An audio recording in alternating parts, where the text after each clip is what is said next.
Assalamualaikum warahmatullahi wabarakatuh.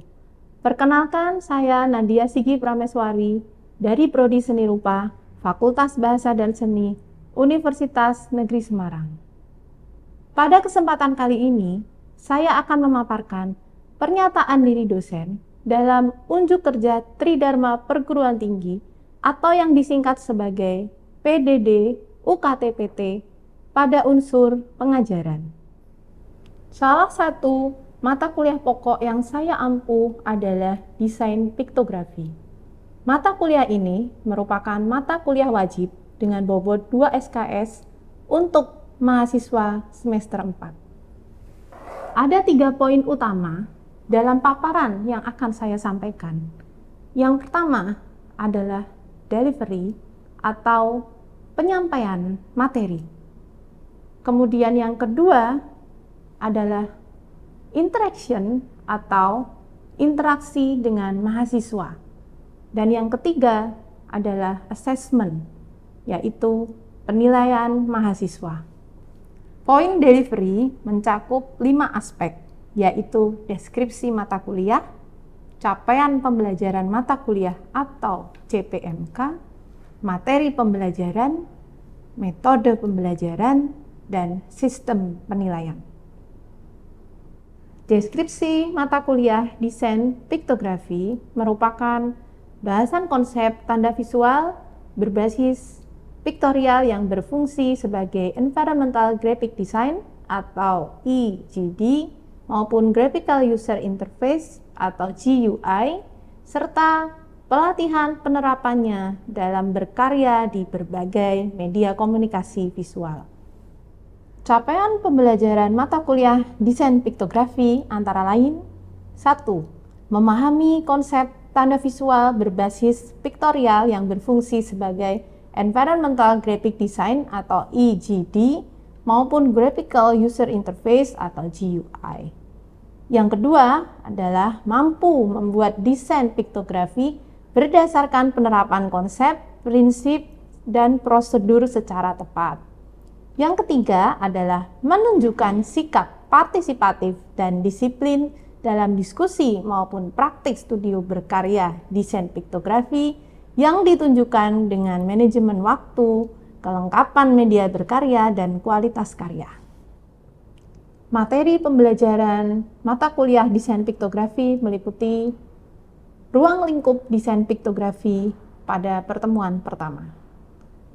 Tanda visual meliputi ikon, indeks, dan simbol sebagai media komunikasi pada pertemuan kedua. Pengertian, tujuan, prinsip, dan jenis piktogram pada pertemuan ketiga. Piktogram dengan pendekatan ikonik dengan tema konservasi budaya pada pertemuan keempat. Eksplorasi desain ikon, objek hewan, dan penggayaan bentuk pada pertemuan kelima. Eksplorasi desain ikon tumbuhan dengan penggayaan bentuk pada pertemuan keenam. Eksplorasi desain ikon objek manusia dengan penggayaan bentuk pada pertemuan ketujuh. Ujian tengah semester pada pertemuan kedelapan. Dan dilanjutkan dengan eksplorasi desain piktogram dan implementasinya dalam desain logo dengan tema konservasi budaya pada pertemuan ke-9, serta eksplorasi desain piktogram dan implementasinya dalam desain infografis pada pertemuan ke-10, dan dilanjutkan riset pradesain dalam perancangan Environmental Graphic Design atau EGD pada pertemuan 11 dan 12, serta eksplorasi desain piktogram dan implementasinya dalam desain sound system pada pertemuan ke-13, dan eksplorasi desain piktogram dan implementasinya dalam desain wayfinding pada pertemuan 14 dan 15, dan diakhiri dengan ujian akhir semester pada pertemuan ke-16. Dalam 16 kali pertemuan selama 1 semester, mahasiswa dibekali kemampuan teoritis maupun praktis, khususnya dalam merancang desain piktogram yang diimplementasikan ke dalam desain science system, dan juga desain wayfinding. Secara keseluruhan, materi pembelajaran yang tercantum dalam rencana pembelajaran semester atau RPS dapat diakses oleh semua mahasiswa melalui Sistem Informasi Akademik Terpadu atau SIKADU UNES. Metode pembelajaran dalam mata kuliah desain piktografi adalah case method dan project based learning. Adapun case method dalam pembelajaran ini adalah pemecahan masalah yang mengarah pada perancangan environmental graphic design yang dikasuskan pada destinasi wisata di Kota Semarang. Adapun project based learning atau yang disingkat dengan PJBL dalam mata kuliah desain piktografi, mahasiswa diberikan kesempatan untuk memilih destinasi wisata di Kota Semarang untuk dijadikan sebagai proyek baik secara individu maupun berkelompok yang nantinya memberikan output perkuliahan ini adalah desain environmental graphic design yang di dalamnya meliputi desain science system dan juga wayfinding. Untuk mendukung perkuliahan, saya menggunakan learning management system yang dikembangkan oleh Universitas Negeri Semarang yang dikenal dengan nama ELENA. Adapun aktivitas pembelajaran tatap muka di kelas meliputi kegiatan perkuliahan secara tatap muka langsung ataupun secara daring yang di dalamnya terdapat kegiatan diskusi dengan studi kasus khusus dan kemudian beberapa proyek yang dikerjakan secara individu maupun berkelompok, serta mahasiswa diberikan kesempatan untuk memaparkan dan mempresentasikan karya yang dihasilkan baik secara individu maupun kelompok. Interaksi dosen dengan mahasiswa dapat diberikan melalui proses tanya jawab di kelas dalam bentuk diskusi ataupun kuis.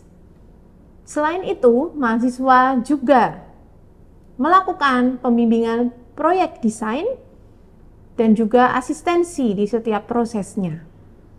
Sedangkan interaksi mahasiswa diterapkan dalam bentuk diskusi panel, presentasi secara individu dan berkelompok, serta pembuatan proyek desain secara individu dan berkelompok. Aspek assessment dalam mata kuliah desain piktografi meliputi aktivitas partisipatif dengan bobot 20%. Selanjutnya adalah hasil proyek dengan bobot 40% dan tugas harian dengan bobot 5% serta kuis dengan bobot 5% dan ujian tengah semester dengan bobot 10% dan ujian akhir semester dengan bobot 20%. Demikian paparan saya tentang poin delivery, interaction, dan assessment atau yang disingkat dengan DIA pada mata kuliah desain piktografi. Selanjutnya, mari kita simak rekaman perkuliahan tatap muka mata kuliah desain piktografi yang telah saya lakukan khususnya pada pertemuan ke-13, yaitu materi tentang eksplorasi desain piktogram dan implementasinya dalam desain science system. Assalamualaikum warahmatullahi wabarakatuh. Waalaikumsalam warahmatullahi wabarakatuh. Selamat siang teman-teman. Siang, Bu. Wah, semangat ya semuanya ya. Alhamdulillah, hari ini kita ketemu lagi di mata kuliah apa teman-teman? Desain piktografi. Wah, kompak ya jawabannya ya. Hebat nih kelas ini ya. Oke, supaya perkuliahan hari ini berjalan lancar, mari kita awali dengan berdoa terlebih dahulu ya teman-teman ya. Berdoa menurut agama dan kepercayaan masing-masing, dipersilahkan. Berdoa selesai. Oke, baik, sebelum memulai saya akan mempresensi dulu teman-teman ya kehadiran hari ini. Nanti bisa angkat tangan yang saya panggil namanya ya. Oke, ada Tahafizul, Cecil, ada ya. Oke, Ogi, Hadir, Bu. Michael ada? Hadir, Bu. Oke, Michael. Saif ada? Hadir, Bu. Saif. Rozak ada? Hadir, Bu. Oh, di sini. Ada ini enggak siapa? Sakwil. Hadir, Bu. Saya rasa semuanya sudah saya panggil ya. Ada yang belum? Oke. Ya. Oke, sebelum kita mulai ya teman-teman ya, hari ini kita tidak terasa sudah sampai pertemuan ke berapa ini ya? 13 ya teman-teman ya. Kalau di RPS pertemuan ke-13 itu materinya adalah tentang bagaimana mengeksplorasi ya, merancang desain piktogram itu untuk diaplikasikan ke desain sound system. Nah, tapi sebelum kita membahas itu ya, masih ingat nggak sih materi yang kita pelajari di pertemuan terakhir? Apa kira-kira? Riset pradesain. Oke ya, saya masih ingat ya. Jadi riset pradesain itu adalah riset di lapangan sebelum teman-teman merancang desain sound system. Nah, apa saja yang harus kita sampaikan ya ketika kita melakukan riset lapangan? Kan ada sound system yang sudah existing ya. Unsur visual apa tuh yang sekiranya teman-teman harus perhatikan di situ? Ada yang mungkin mau menjawab? Oh ya, silahkan. Mbak siapa namanya? Tiara. Oke, ya Mbak Tiara. Saya kalau nggak salah ada piktogram kayak icon gitu, terus kemudian piktografi sama layout. Piktogram, icon, terus ada layout sama tipografi.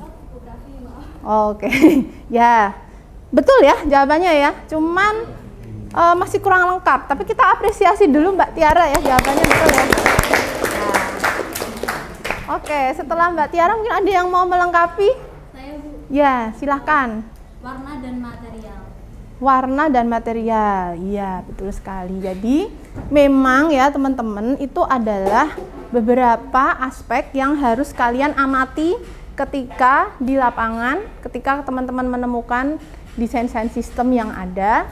Ya, kalau misalnya kaitannya tentang bentuk ya, apakah dia itu menggunakan pendekatan apa? Abstraksi ya atau bahkan stilasi dari objek-objek, apakah itu bisa penyederhanaan manusia ya, bisa juga tumbuhan atau stilasi dari hewan. Nah, nantinya juga warna dan juga material itu mempengaruhi keterbacaan ya. Semakin mudah dibaca berarti pesannya akan sampai. Nah, saat ini saya akan melanjutkan materi selanjutnya, yaitu adalah saatnya teman-teman itu melakukan eksplorasi ya, eksplorasi konsep yang nantinya diimplementasikan di desain sound system ya. Ada berapa teman-teman masih ingat targetnya kalian membuat desain sound system?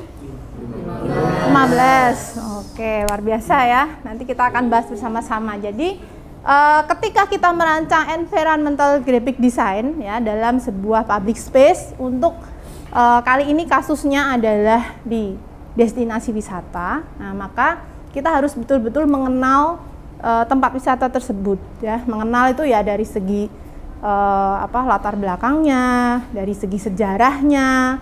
Karena itu nanti ada data-data itu kita bisa hubungkan dengan konsep desainnya.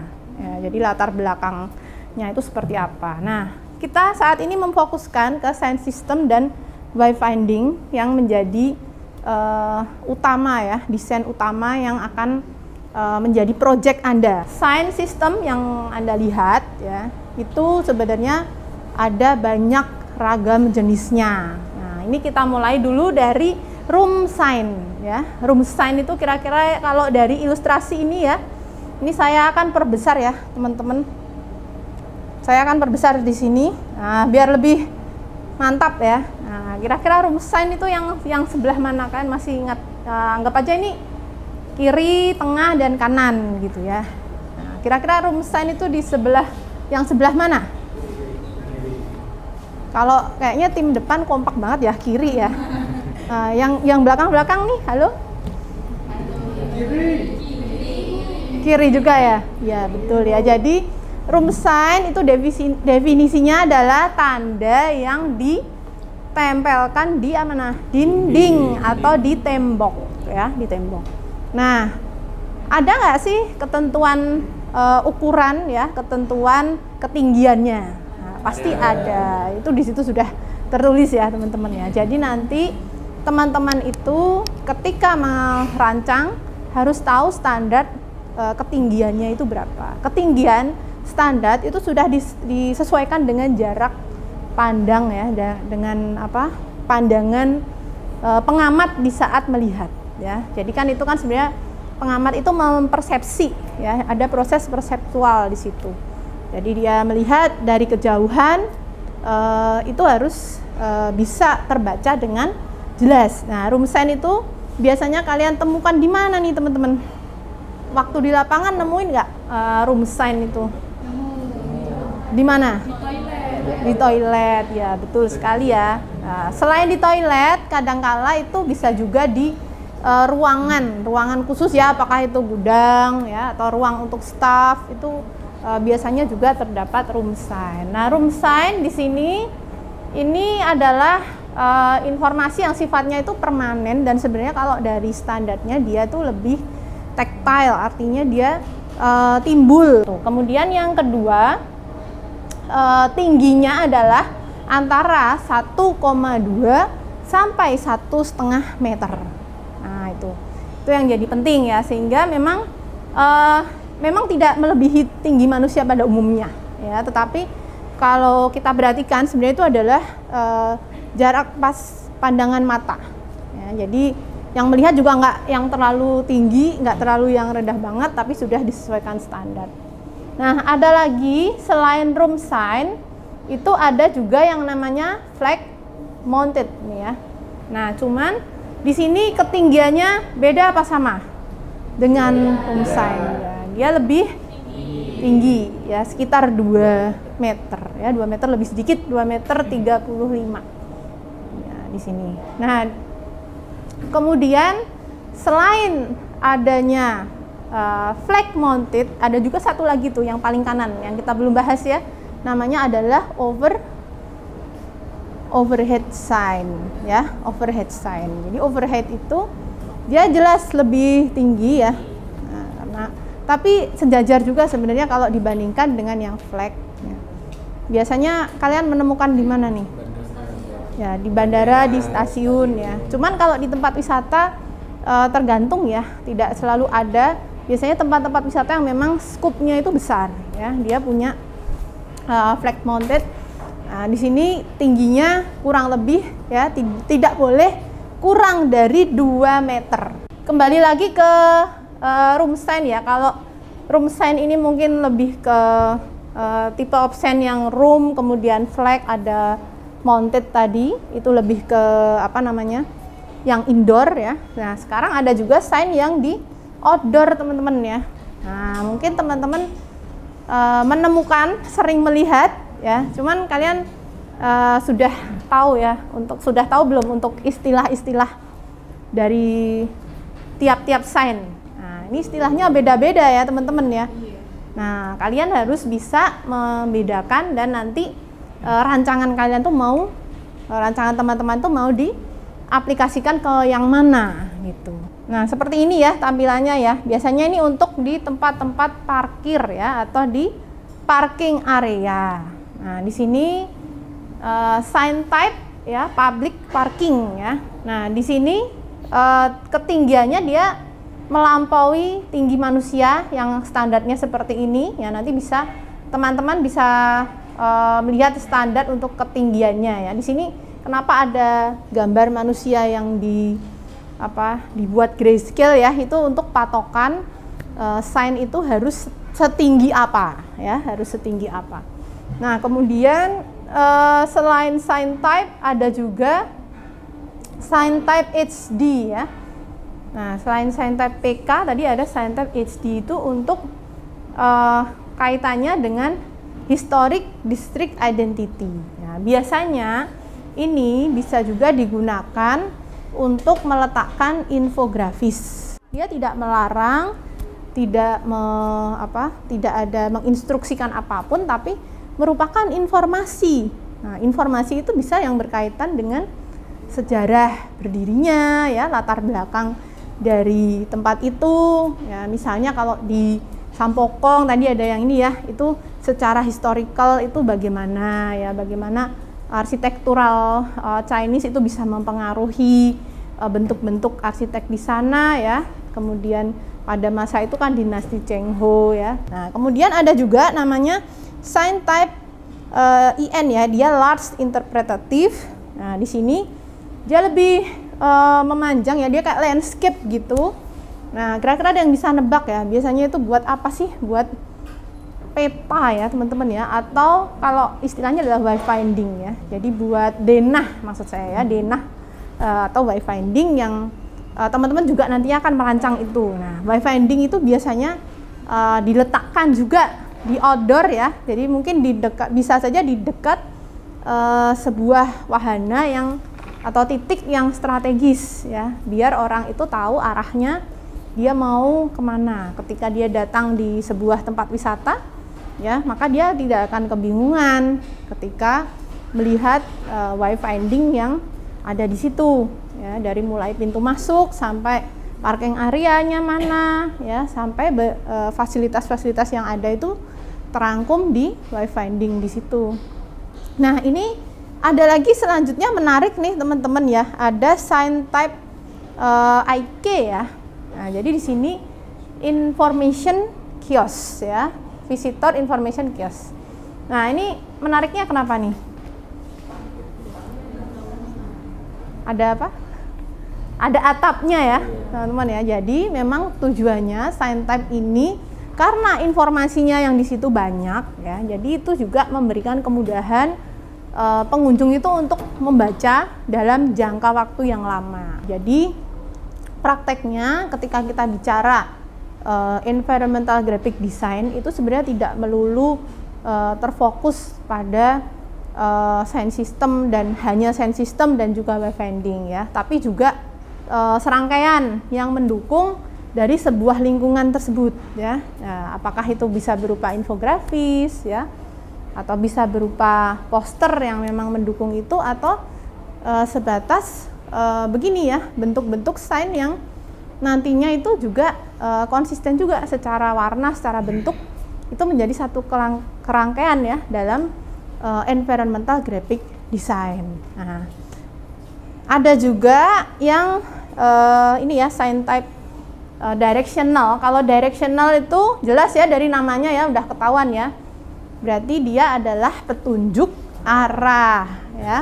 Jadi memang sign system itu ada yang bersifat directional, menunjukkan arah, ada yang bersifat larangan, ada perintah ya, atau hati-hati, waspada ya. Jadi tergantung dari pesan yang akan disampaikan. Memudahkan sekali kita ketika kita akan berpindah ya dari satu titik, yaitu membuat orang itu tidak tersesat. Nah, ada juga sign type lebih ke trolley stop ya. Trolley stop itu ya kalau biasanya mungkin di perbelanjaan ya. Nah, ini kiranya teman-teman mungkin nanti bisa mempelajari lagi ya yang kaitannya dengan tipe dari tanda ya, sign type yang sudah tersedia di materi. Ya, baik teman-teman, saya beri kesempatan ya untuk teman-teman bertanya tentang materi yang sudah saya sampaikan tadi. Silahkan, bila ada yang mau bertanya. Saya, Bu. Oke, silahkan Sakwil. Ini gimana cara nentuin tipe sign systemnya biar efektif diimplementasiin di tempat wisatanya gitu? Nah, jadi kalau di case-nya adalah di tempat wisata ya, destinasi wisata, aspek apa saja yang harus kita perhatikan di dalam menentukan sign type ya, atau tipe-tipe sign yang mana misalnya desain dari sign systemnya sudah jadi, kita mau aplikasikan di mana. Nah, itu yang pertama, teman-teman harus tahu dulu fungsi atau kegunaannya dulu ya, fungsinya itu. Nah, fungsinya itu apakah sebagai petunjuk dari petunjuk arah ya, petunjuk arah, seperti yang tadi ya. Apakah dia sebatas informasi saja, ataukah di dalamnya itu ada pesan larangan, ya, pesan larangan, atau juga mungkin ada tata cara tertentu. Nah, kalau sudah tahu tujuannya ya, fungsinya itu mau tergolong ke yang mana, baru kita bisa menentukan tipenya. Nah, kalau misalnya itu adalah petunjuk arah, ya jelas kita menggunakan yang mana teman-teman ya? Menggunakan yang directional, ya, baik directional yang model seperti ini atau bisa juga seperti ini. Nah, silakan saya beri kesempatan. Ini juga bagi teman-teman yang aktif pastinya ada nilai tambah ya. Nah, siapa nih yang mau presentasi? Oke, saya Bu. Oke, Rozak, ya silakan. Oke teman-teman, untuk SIGEN sistem sendiri kan sebelumnya saya riset di Sampokong ya. Konsep yang saya pakai yang pertama di sini adalah pakaian khas Cina. Di sini ada cowok cewek yang saya aplikasikan ke piktogramnya situ. Terus yang kedua ada frame ya. Frame ini terinspirasi dari ornamen-ornamen Cina yang ada di kelenteng Sampokong ini. Nah, saya pakai untuk frame SIGEN sistem saya sendiri di sini seperti ini. Terus untuk penggunaan warnanya yaitu warna merah, saya juga pakai untuk SIGEN sistem background dari desain saya.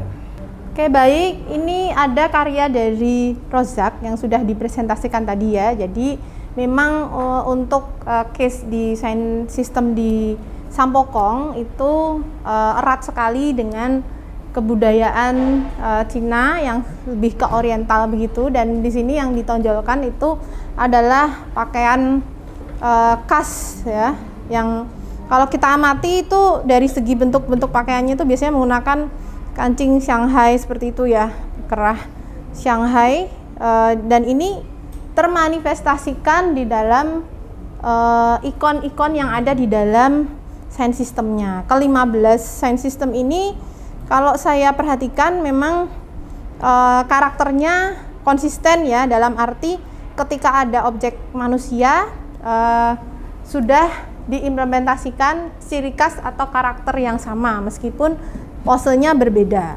Buat yang tadi belum saya bahas di depan ya, mungkin bisa, ini adalah sesi teman-teman untuk asistensi ya, sejauh mana progresnya tolong disampaikan ke saya.